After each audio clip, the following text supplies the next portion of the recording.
Watchbox, and thanks for logging on. If you love this watch, email me, tmosso@thewatchbox.com. It's in the description below, your purchase and pricing email question line for buying this or any watch you see here on our channel.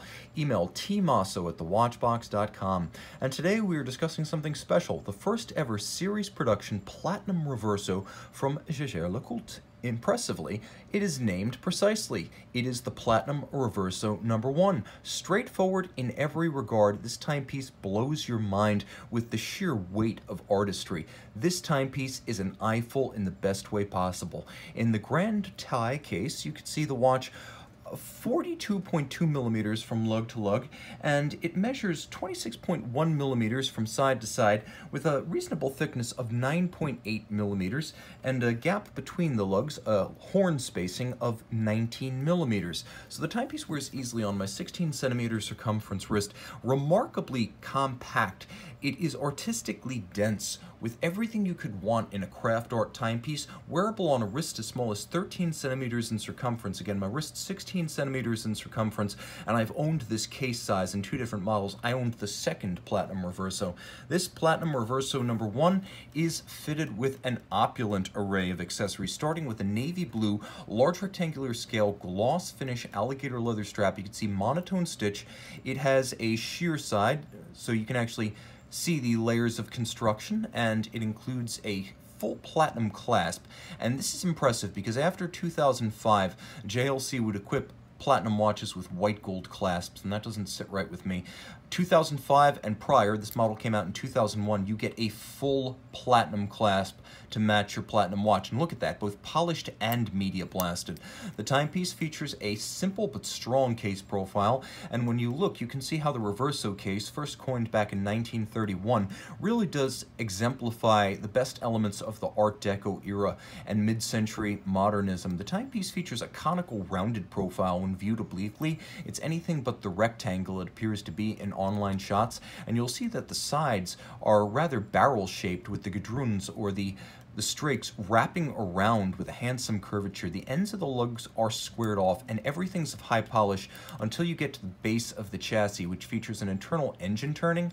And if you look at the reverse side, there is vertical satin finish. The watch Platinum #1, individually numbered out of the series of 500, and you can get a better sense of the shape of the chassis from underneath. The rotating case itself has 50 parts and is 30 meters water resistant, something no Reverso was prior to the 1980s. There's also a true sapphire cabochon on the platinum crown, and then the dials, well, the dial stuns.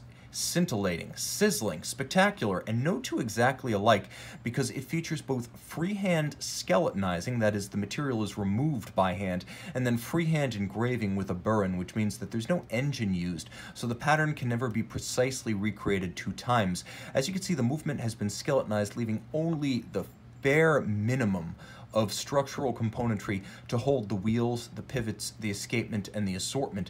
You'll also appreciate the fact that the mainspring barrel has been skeletonized, leaving the spokes in the form of the opposed J and L logo. You can see that up at the top of the dial. You'll also appreciate that the logo has been etched into the inner bezel, and if we rotate, you can see that the interior of the bezel has also been engraved. Now, the movement itself is known as 849 RSQ, R for rectangle and SQ for skelet. As you can see, the movement is thin, but you don't realize just how thin.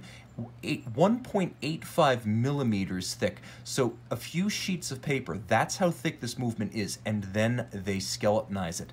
Now, the timepiece features an impressively decorated rear side, and you can see that same engraving on the inside of the bezel, and you can appreciate just how little material has been left when you look at the skeletonized terminal end of the drivetrain and the train bridge at the center. You'll note even the crown wheel has been freehand engraved. There are beautiful fire-blued screws, mirrored chamfers on the edge of every skeletonized flank, and as you will appreciate, the timepiece is absolutely beguiling. Even without a loop, you can appreciate that this is something truly spectacular.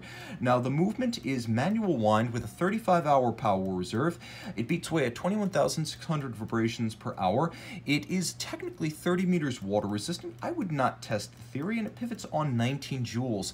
This is the same basic movement that you'll find in, for example, the Master Ultra Thin Jubilee, but it will be round in those watches. This is an extraordinary handcrafted watch and an outstanding opportunity to own one of the finest and most historically significant timepieces ever built by Jaeger-LeCoultre of Le Sentier, Switzerland, one of the great watches from one of the great houses, and JLC's design icon, the Reverso, on the outside. Email tmosso@thewatchbox.com for purchase and pricing details.